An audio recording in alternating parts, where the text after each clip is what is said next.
अस्सलाम वालेकुम बिस्मिल्लाहिर्रहमानिर्रहीम। आज हम पढ़ेंगे सर्कुलेटरी एडॉप्टेशंस या सर्कुलेटरी रिस्पॉन्सेज टू एक्सरसाइज। ठीक है। सबसे पहले हम देखेंगे कार्डियोवास्कुलर सिस्टम का पर्पस क्या होता है। कार्डियोवास्कुलर सिस्टम के तीन पर्पस होते हैं। एक के वो ऑक्सीजन को ट्रांसपोर्ट करे टिश्यूज को, ठीक है, और उसकी वजह से जो वेस्ट का रिमूवल हो, जैसे कि कार्बन डाइऑक्साइड होती है। देन सेकंड वन इज के न्यूट्रिएंट्स जो है वो टिश्यूज तक ट्रांसपोर्ट करे। And the third one is के बॉडी टेम्परेचर की रेगुलेशन करे। ठीक है, ये तीन पर्पसेस होते हैं कार्डियोवास्कुलर सिस्टम के। देन ड्यूरिंग एक्सरसाइज हमारे पास ऑक्सीजन डिमांड इंक्रीज हो रही होती है, टिश्यूज को ज्यादा ऑक्सीजन चाहिए होती है, और इन चीजों को ओवरकम करने के लिए कार्डियोवास्कुलर सिस्टम या सर्कुलेटरी सिस्टम क्या अडॉप्टेशन करेगा। पहली अडॉप्टेशन ये होगी कि कार्डियक आउटपुट इंक्रीज करेगा। ठीक है। दूसरी अडॉप्टेशन क्या होगी कि redistribution of blood flow from inactive to active tissues, यानी कि जो at that time inactive tissues हैं उनके बजाय एक्टिव टिश्यूज को ज्यादा blood flow, effectively blood flow उन तक पहुंचे। जो सेकंड चीज है रीडिस्ट्रीब्यूशन, ये क्वाइट कॉम्प्लेक्स है। क्यों? क्योंकि मेटाबॉलिक नीड्स जो होती हैं वो through out the body change हो रही होती हैं ड्यूरिंग एक्सरसाइज। ठीक है। तो ये डिफिकल्ट होता है फिर, जैसे कि अगर ये शिफ्टिंग हमें मेटाबॉलिक नीड्स की with in the body achieve करनी है, तो उसके लिए क्या हो सकता है कि जिस तरह के डाइजेस्टिव टिश्यूज होते हैं, डाइजेस्टिव ऑर्गन्स होते हैं, उनको during exercise less blood deliver होता है। ठीक है, इस एडाप्टेशन के थ्रू। और रेस्ट पे उन्हें ज्यादा ही होता है, लेकिन एक्सरसाइज में उन्हें कम होता है। फिर वो ब्रेन और हार्ट और इन चीजों की लंग्स की तरफ जो है वो डाइवर्ट हो जाता है ब्लड। ठीक है। देन हमारे पास आ जाता है सर्कुलेटरी सिस्टम। हम बेसिकली हम इसकी ऑर्गेनाइजेशन पढ़ते हैं सर्कुलेटरी सिस्टम की। ये ऑर्गेनाइज्ड कैसे है। सबसे पहले हमारे पास ये एक क्लोज्ड लूप होता है। इसको क्लोज्ड लूप इसलिए कहते हैं बिकॉज इसमें ना सॉरी, जो हार्ट हमारे पास होता है वो प्रेशर हेड होता है। ठीक है। वहां से जो ब्लड निकलेगा ना, जो ब्लड को पंप करेगा वो दोबारा हार्ट तक ही जाएगा। वो ब्लड पंप करेगा, वो आर्टरीज में जाएगा, देन आर्टरीज से अगेन हार्ट में जाएगा। लेकिन ये इतना ज्यादा सिंपल प्रोसेस भी नहीं है, ये जरा कॉम्प्लेक्स है। किस तरह कि जो सबसे पहले ब्लड जो है वो away from the heart travel करेगा आर्टरीज में, वो रिटर्न होगा बाय वेन्स। अब ये जो सिस्टम है ये क्लोज्ड इसीलिए है क्योंकि ये आर्टरी से जाएगा और वेन से वापस आएगा, और ये कंटिन्यूअस है each other with each other. ठीक है। आर्टरीज जो है वो उनकी फर्दर ब्रांचेस होती हैं। ठीक है। और जो माइक्रोस्कोपिक ब्रांचेस होती हैं उन्हें हम आर्टीरियोल्स बोलते हैं। और जो उनसे भी स्मॉलर होती हैं वो कैपिलरीज होती हैं, जहां पर हमारे पास एक्सचेंज हो रहा होता है न्यूट्रिएंट्स का। ऑक्सीजन होगी, कार्बन डाइऑक्साइड हो गया एंड अदर न्यूट्रिएंट्स। ठीक है। तो यहाँ कैपिलरीज में एक्सचेंज हो रहा होता है। देन जो है वो वेन्स एंड विन्यूल्स आ जाते हैं। जब ब्लड है वो पास करेगा कैपिलरी बेड से टू स्मॉल वीनस वेजल्स, जिनको विन्यूल्स बोलते हैं। ठीक है, जो वीनस ब्लड लेके जाएंगी। और जो विन्यूल जब हार्ट की तरफ वापस जा रही होंगी तो फिर वो वापस साइज में इंक्रीज कर जाएंगी ना, तो उसको फिर हम वेन्स कहेंगे। Venules are smaller and veins are larger. अब जो हमारे पास मेजर वेन्स है वो डायरेक्टली इम्प्टी होती है इनटू द हार्ट। लेकिन जो हमारे पास छोटी वेन्स होती हैं, जो विन्यूल्स होते हैं, वो वेन्स में सबसे पहले जो है वो कन्वर्ट होते हैं। मेजर वेन्स जो है वो डायरेक्टली ब्लड पंप करेंगी, और जो स्मॉलर वेन्स है वो विन्यूल्स जो है वो वेन्स में ड्रेन होंगे। जो वीनस ब्लड का मिक्सचर होता है from both upper and lower body, ठीक है, वो जो है वो right side of the heart में आता है डीऑक्सीजनेटेड ब्लड, और उसको हम बोलते हैं मिक्स्ड वीनस ब्लड। ठीक है, वो right side of the heart में आएगा। और जो मिक्स्ड वीनस ब्लड होगा, बिकॉज जो अपर और लोअर बॉडी दोनों का है, वो एवरेज वीनस ब्लड को रिप्रेजेंट करता है फ्रॉम एंटायर बॉडी। देन हम आ जाते हैं स्ट्रक्चर ऑफ हार्ट पे। स्ट्रक्चर ऑफ हार्ट क्या है, हम देखते हैं कि हार्ट जो है वो टू पंप्स हैं इन वन। इसमें फोर चैम्बर होते हैं। या हमारे पास राइट एट्रिया हो गया, ये लेफ्ट एट्रिया हो गया, ये राइट वेंट्रिकल हो गया, और ये लेफ्ट वेंट्रिकल हो गया। जो हमारे पास हार्ट में हमने बोला कि टू पंप्स होते हैं, किस तरह टू पंप्स होते हैं। ये राइट पंप हो गया जिसमें राइट एट्रिया और राइट वेंट्रिकल है, और ये लेफ्ट पंप हो गया जिसमें लेफ्ट एट्रिया और लेफ्ट वेंट्रिकल है। ठीक है। Right side of the heart left side of the heart से सेपरेटेड है बाय इंटरवेंट्रिकुलर सेप्टम। ये इंटरवेंट्रिकुलर सेप्टम जो है इससे सेपरेटेड है, इसको हम आईवीएस भी बोलते हैं। ये बेसिकली एक मस्कुलर वॉल है, ठीक है। सेप्टम का काम क्या है कि ये प्रिवेंट करता है यहाँ पर जो डीऑक्सीजनेटेड ब्लड होगा उसको ऑक्सीजनेटेड ब्लड के साथ मिलने से, कंबाइन होने से, ठीक है। ये उसको प्रिवेंट करेगा कि दोनों तरफ का जो ब्लड है वो मिक्स ना हो जाए। ये जो राइट लेफ्ट साइड पे हमारे पास है, आप देख रहे हैं कि ये लेफ्ट साइड का वेंट्रिकल जरा थिक है, इसकी वॉल भी इस साइड से वेंट्रिकुलर सेप्टम भी, जबकि राइट साइड की वॉल भी थिन है और इसका वेंट्रिकुलर सेप्टम भी थिन है। जो लेफ्ट साइड का वेंट्रिकल और जो इंटर वेंट्रिकुलर सेप्टम होता है ना, वो मिलकर 80% ऑफ टोटल हार्ट मास बना रहे हैं। अब यहाँ से एविडेंट भी है कि ये सेप्टम देख लें और ये देख लें, सिर्फ इस जगह को सेपरेट कर लें और इस जगह को सेपरेट कर लें तो 80% तो यही चीज है हार्ट में, ठीक है। और जो राइट वेंट्रिकल है वो हमारे पास थिन है। अब इसकी वजह क्या है, क्योंकि है तो दोनों ही, अब सबके माइंड में क्वेश्चन आता है कि दोनों ही वेंट्रिकल्स या दोनों ने ही पंप करना है ब्लड, तो क्यों ये एक थिक है और एक थिन है। इसकी वजह ये है कि हमारे पास जो left side of the heart है उसने थ्रू आउट द बॉडी जो है वो ब्लड पंप करना होता है विद हाई प्रेशर आर्टरीज के थ्रू, ठीक है। इसलिए हमें ये सेप्टम और जो है इसकी वॉल थिक चाहिए कि उससे ज्यादा प्रेशर एक्सर्ट हो। वाइल जो राइट साइड है ये थिन इसलिए है बिकॉज इसने सिर्फ जो है वो लंग्स को लो प्रेशर के ऊपर सप्लाई करना है ब्लड, ताकि वो लंग्स उसको ऑक्सीजनेट कर लें।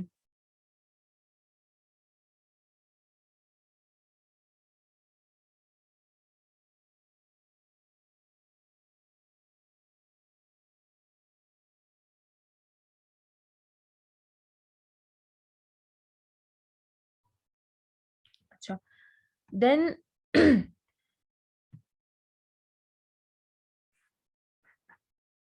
हमारे पास इसमें आ जाते हैं सिस्टेमिक और पल्मोनरी सर्किट।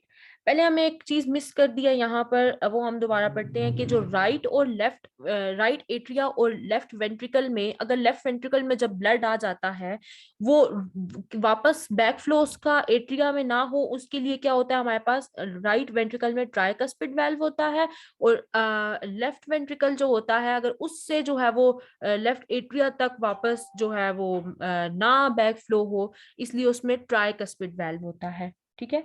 सॉरी, इसमें ट्राइकस्पिड वाल्व होता है और इसमें बाइकस्पिड वाल्व होता है, ठीक है।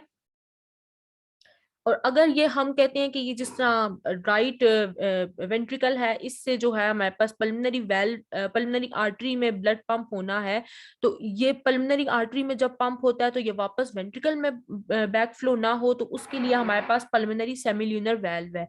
और लेफ्ट वेंट्रिकल का अगर हम कहते हैं कि उसमें एओर्टा से वापस उसमें जो है वो ब्लड ना बैक फ्लो हो, तो वो एओर्टिक सेमिल्यूनर वेल्व होता है। ये पल्मोनरी सेमिल्यूनर वेल्व हमारे पास प्रोमिनेंट है।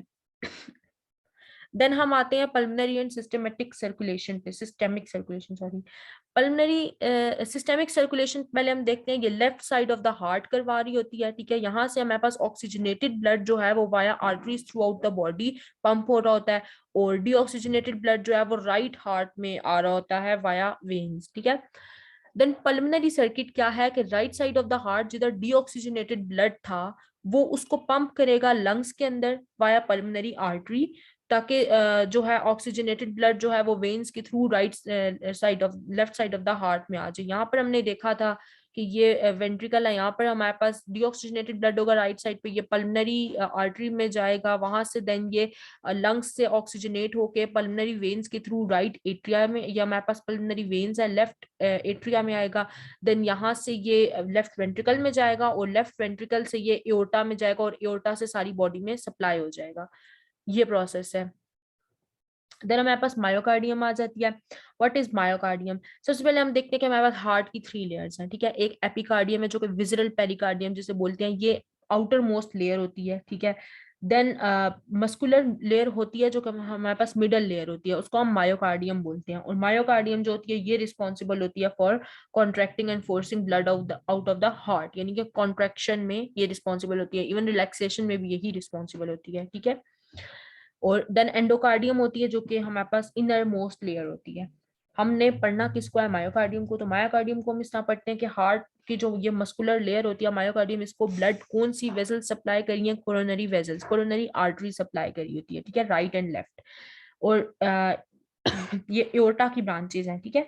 और इस इनको अकम्पनी कर रही होती हैं वेन्स, कोरोनरी वेन्स। और कोरोनरी वेन्स जो होती हैं वो ड्रेन होती हैं लार्जर वेन में, जिसको हम कहते हैं कोरोनरी साइनस, ठीक है। और हेल्दी हार्ट जो होता है वो हमारे पास उसमें सिर्फ इतनी ही, उसमें इतना ही ब्लड होता है कि वो उसको एट रेस्ट या एट एक्सरसाइज सिर्फ उसी को ब्लड पंप कर सके, ठीक है, जस्ट इनफ वॉल्यूम होता है उसमें ब्लड का, वो रिसीव कर रहा होता है, ठीक है। अगर कोरोनरी ब्लड फ्लो में कोई डिसरप्शन आ जाए, यानी कि कोरोनरी आर्टरीज में कोई या कोरोनरी वेसल्स में कोई ब्लॉकेज आ जाए, ठीक है, for more than several minutes, तो हार्ट में परमानेंट डैमेज हो जाएगा। अब ये जो होता है, ये इससे क्या होगा कि अगर ब्लड फ्लो नहीं हो रहा, यानी कि ऑक्सीजन नहीं जाएगी, तो कार्डिक मसल्स की डेथ, कार्डिक मसल सेल्स की डेथ स्टार्ट हो जाएगी, ठीक है, और जिसको हम हार्ट अटैक कहते हैं, यानी कि मायोकार्डियल इंफार्क्शन कहते हैं। अब ये डिपेंड करता है कि माइल्ड हार्ट अटैक है या स्वेयर हार्ट अटैक है, इसको मेजर हार्ट अटैक कहते हैं, कि कितने नंबर ऑफ हार्ट सेल्स जो है, यानी कि जो मसल फाइबर्स हैं, वो इस इम्पीशन जो हमारे पास ब्लड फ्लो इम्पीड हो रहा था, इसकी वजह से वो उनकी डेथ हुई है, ठीक है। माइल्ड हार्ट अटैक जो होता है उसमें स्मॉल पोर्शन होता है जो कि अफेक्ट होता है, डैमेज होता है, वेयर जो मेजर हार्ट अटैक होता है उसमें large number of heart cells जो होते हैं वो डिस्ट्रॉय होते हैं। मेजर हार्ट अटैक जो होता है वो उसमें ना ब्लड हार्ट की पंपिंग कैपेसिटी बिल्कुल ही डिमिनिश हो जाती है, ठीक है। अ, ये हमारे पास हो गया मायोकार्डियम। देन हम आ जाते हैं आर्टीरियल ब्लड प्रेशर पे। आर्टीरियल ब्लड प्रेशर होता क्या है इसमें, सबसे पहले हम देखते हैं ना कि जो ब्लड प्रेशर बेसिकली क्या है, इसमें एक हम सिस्टोल हमारे पास जो, अब हम पहले देखते हैं आर्टीरियल ब्लड प्रेशर क्या है। ब्लड प्रेशर जो है वो आर्टरीज के ऊपर जो एग्जर्ट कर रहा है ब्लड प्रेशर, उसको हम कहते हैं कि वो आर्टीरियल ब्लड प्रेशर है, ठीक है। ये स्विग्नोमैनोमीटर से हम मेजर भी कर सकते हैं। इसमें क्या होता है कि जो इसकी बेसिक डेफिनेशन क्या है, blood pressure is the force exerted by blood against the arterial walls and it is determined by how much blood is pumped and the resistance to flow, ठीक है, कि कितना ज्यादा ब्लड पंप हुआ है और कितनी ज्यादा उसको रेजिस्टेंस ऑफर हुई है। नॉर्मल ब्लड प्रेशर जो होता है अडल्ट मेल का वो 120/80 होता है, और जो अडल्ट फीमेल का होता है वो लोअर देन मेल होता है, विच इज 110/70, ठीक है। हमारे पास इसमें एक सिस्टोलिक फेज होता है और एक डायस्टोलिक फेज होता है। जो सिस्टोलिक फेज होता है वो हम कहते हैं कॉन्ट्रैक्शन, जिसमें वेंट्रिकल्स कॉन्ट्रैक्ट करे होते हैं, ठीक है, या एट्रिया कॉन्ट्रैक्ट करे होते हैं। और जो डायस्टोलिक फेज होता है वो रिलैक्सेशन का होता है। ये जो दोनों फेजेस है ना, ये कॉन्ट्राडिक्टरी होते हैं, वेंट्रिकुलर और एट्रियल सिस्टोल। जब हम सिस्टोल और डायस्टोल की बात करते हैं, मतलब इन जनरल हम बोले कि ये सिस्टोलिक वॉल्यूम है, ये डायस्टोलिक वॉल्यूम है, तो हम वो वेंट्रिकुलर वॉल्यूम की बात करते हैं। अगर हमने बात करनी है कि जो है हमारे पास डायस्टोलिक वॉल्यूम, वो सॉरी एट्रिया के, तो उसको हम एट्रियल सिस्टोल और एट्रियल डायस्टोल बोलेंगे। अब वेंट्रिकुलर और एट्रियल सिस्टोल और डायस्टोल जो है वो दोनों कॉन्ट्राडिक्टरी हैं। किस तरह कि जो जब हमारे पास एट्रिया में एट्रियल सिस्टोल हो रहा है तो उस वक्त वेंट्रिकुलर डायस्टोल हो रहा है, जिस वक्त वेंट्रिकुलर डायस्टोल हो रहा है उस वक्त एट्रियल सिस्टोल हो रहा है। हार्ट का 2 स्टेप पंपिंग एक्शन है। एट्रिया कॉन्ट्रैक्ट करते हैं साइमल्टेनियसली, ठीक है, और फिर after brief pause of 0.1 seconds ventricles contract करते हैं। एट्रिया के कॉन्ट्रैक्ट होने से पहले ही जो वेंट्रिकल्स हैं वो 70% फिल हो जाते हैं, ठीक है। फिर एट्रिया कॉन्ट्रैक्ट होते हैं तो फिर 30% जो ब्लड वॉल्यूम एट्रिया में रह जाता है वो वापस वेंट्रिकल्स में आ जाता है। अगर हम प्रेशर चेंजेस को पढ़ते हैं, इसमें हमने ये चीजें डिस्कस कर ली ऑलरेडी। एक तो हाई टू लो प्रेशर जो है वो ब्लड पंप करता है।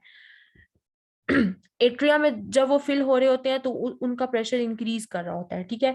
जब 70% ब्लड वेंट्रिकल्स में फिल हो गया ड्यूरिंग एट्रियल रिलैक्सेशन फेज, तो जो 30% है वो रिमेनिंग, वो जब एट्रिया कॉन्ट्रैक्ट होंगे वो तब फिल होगा उनके अंदर।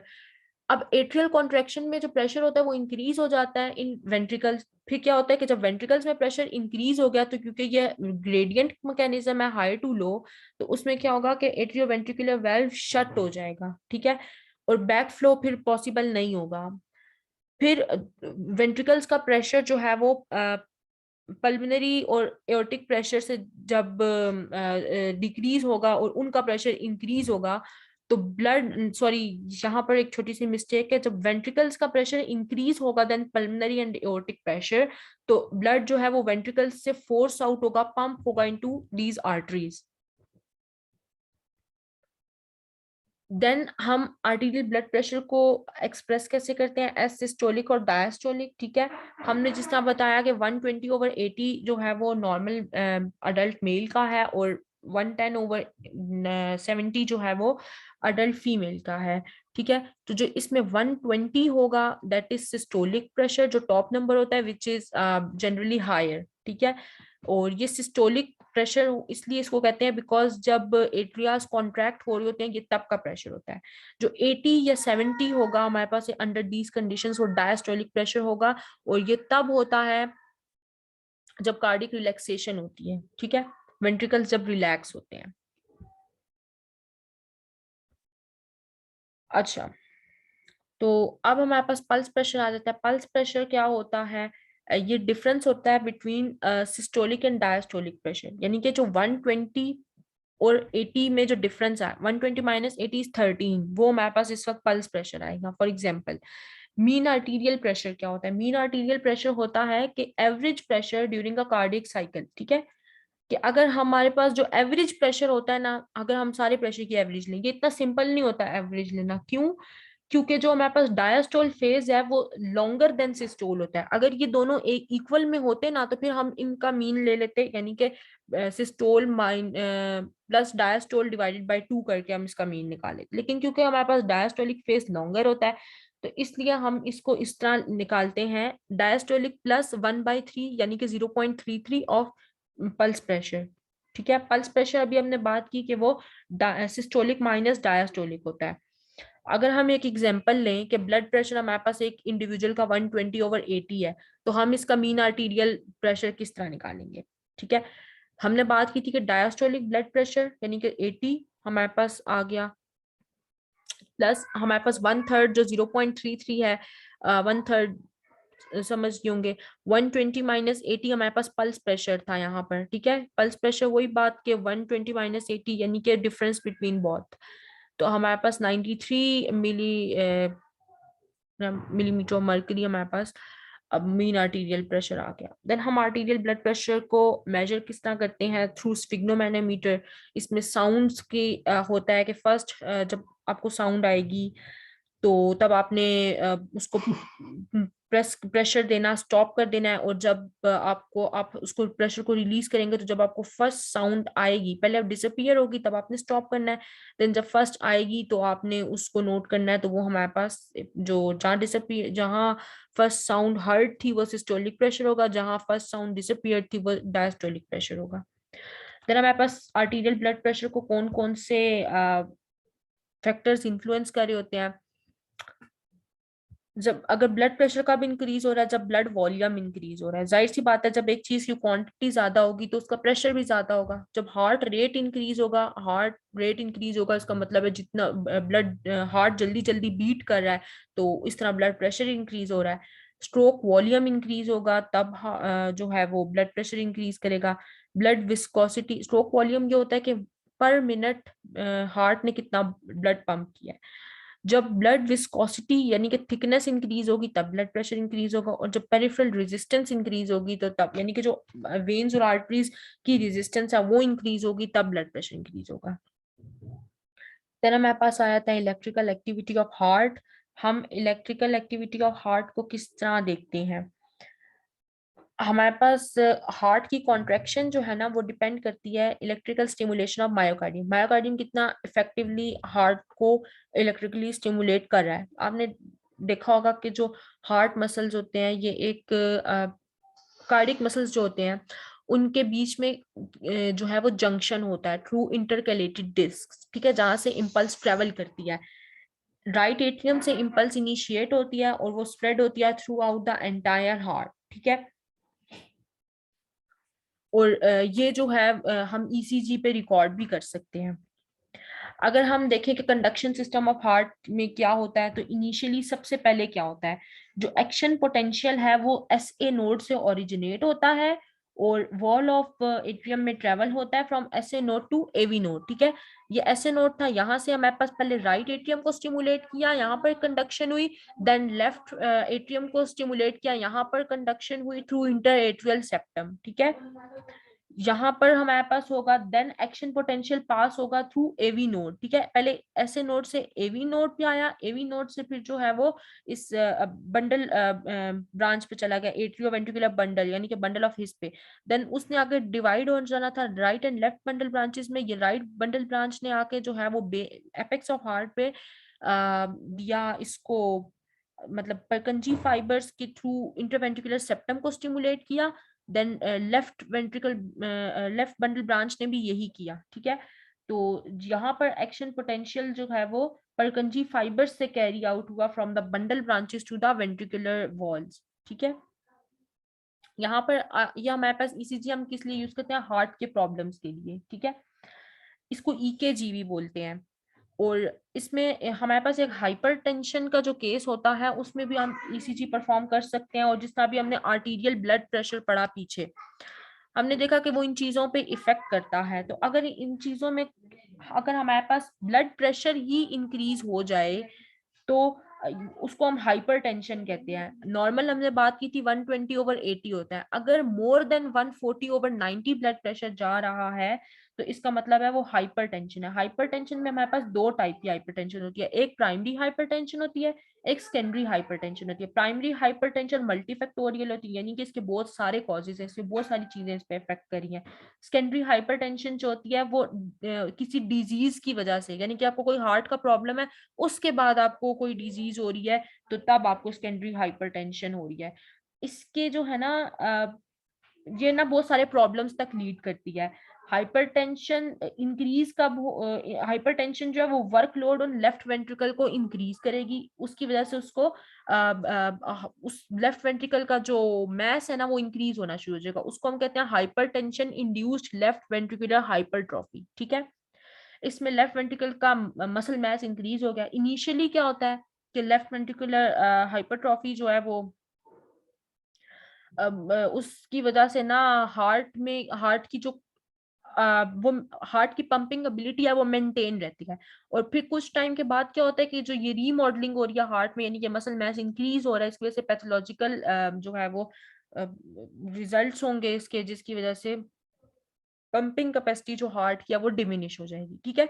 सिर्फ एक ब्लड प्रेशर इंक्रीज होने की वजह से हाइपरटेंशन इस तरह इंड्यूस हो रही है, और ये सारे फैक्टर्स उस पर इफेक्ट करते हैं।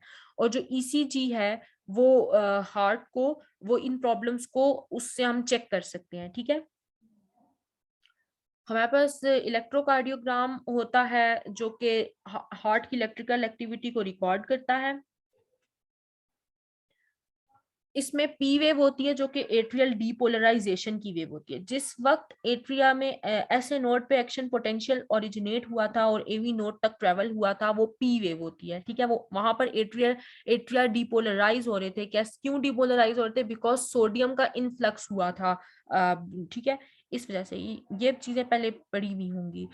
क्यूआरएस कॉम्प्लेक्स जो होता है वो वेंट्रिकुलर डीपोलराइजेशन की वजह से था। एट्रियल डीपोलराइजेशन जो है वो स्टिमुलस जो था वो एवी नोड तक गया, और फिर वहां से जो हमारे पास एक्शन पोटेंशियल एवी नोड से बंडल ऑफ हिस तक गया, वहां से फिर जो है वो right and left bundle branches में गया। वो वेंट्रिकल्स को डीपोलराइज कर रहा था टिल परकंजी फाइबर्स, ठीक है। और टी वेव फिर कब होती है? जब वेंट्रिकुलर रीपोलराइजेशन होती है, यानी कि फिर हमारे पास पोटाशियम का इनफ्लक्स स्टार्ट होता है, सोडियम का आउटफ्लक्स स्टार्ट हो जाता है, तब वेंट्रिकुलर रीपोलराइजेशन होती है और ये टी वेव तब आती है। या हमारे पास पी वेव थी एट्रियल डिपोलराइजेशन की, क्यू आर एस कॉम्प्लेक्स था वेंट्रिकुलर डिपोलराइजेशन का, और टी वेव थी वेंट्रिकुलर रीपोलराइजेशन की। और इसके डायग्नोस्टिक यूजेस होते हैं ईसीजी के। ये जो है कोरोनरी हार्ट डिजीज को इंडिकेट करती है। एसटी सेगमेंट जो है, अगर इसमें डिप्रेशन आ जाए, वो मायोकार्डियल इस्कीमिया को इंडिकेट करती है। ये जो हमारे पास ये एसटी सेगमेंट हम किसको कहेंगे, ये हमारे पास एस वेव से लेकर जो टी वेव तक का डिस्टेंस है, दिस इज एसटी सेगमेंट, ठीक है।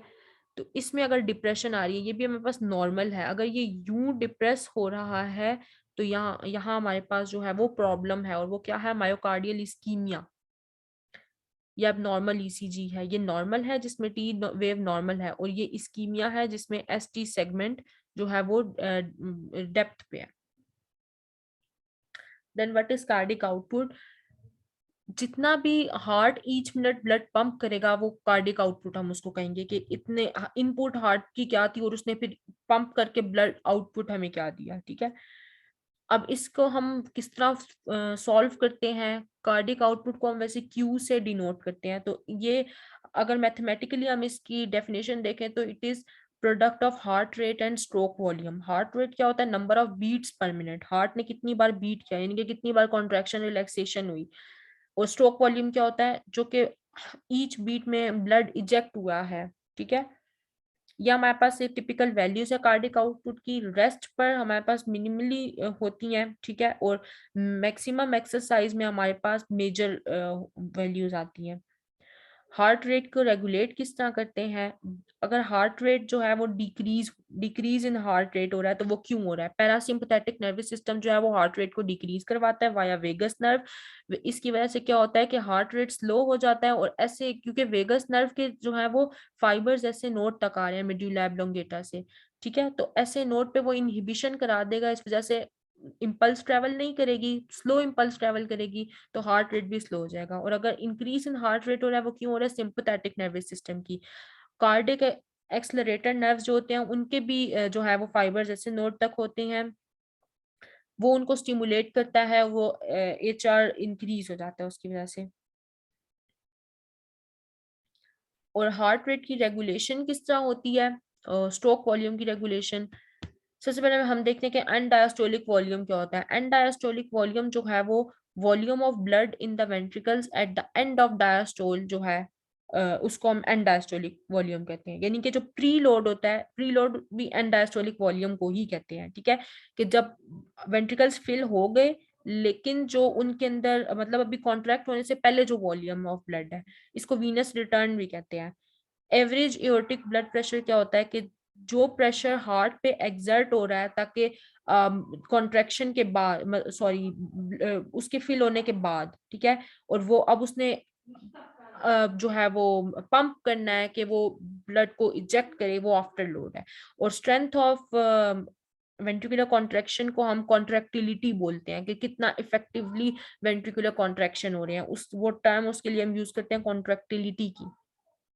एंड डायस्टोलिक वॉल्यूम क्या होता है, इसमें हम सॉरी एंड डायस्टोलिक वॉल्यूम में भी हमने देख लिया कि वो क्या होता है, और वो प्रीलोड होता है बेसिकली। तो अब हम उसमें फ्रैंक स्टार्लिंग मैकेनिज्म पढ़ेंगे। फ्रैंक स्टार्लिंग मैकेनिज्म क्या है, कि जितना ज्यादा प्रीलोड होगा उतना ही ज्यादा वेंट्रिकल स्ट्रेच करेंगे इन अ मोर फोर्सफुल कॉन्ट्रिक्शन, ठीक है, उतना ही ज्यादा वो स्ट्रेच करेंगे और उतनी ही ज्यादा फोर्सफुल कॉन्ट्रैक्शन होगी, ठीक है। और ये अफेक्ट किस किस चीज से हो रहा है, venous return affected by veno constriction, यानी कि वेन्स जो है वो कॉन्स्ट्रिक्ट हो जाएंगी, उससे इफेक्ट हो रहा होता है, स्केलेटल मसल पंप से और रेस्पिरेटरी पंप से। ये पार्ट 1 हो गया, पार्ट 2 में बाद में शेयर करूंगी।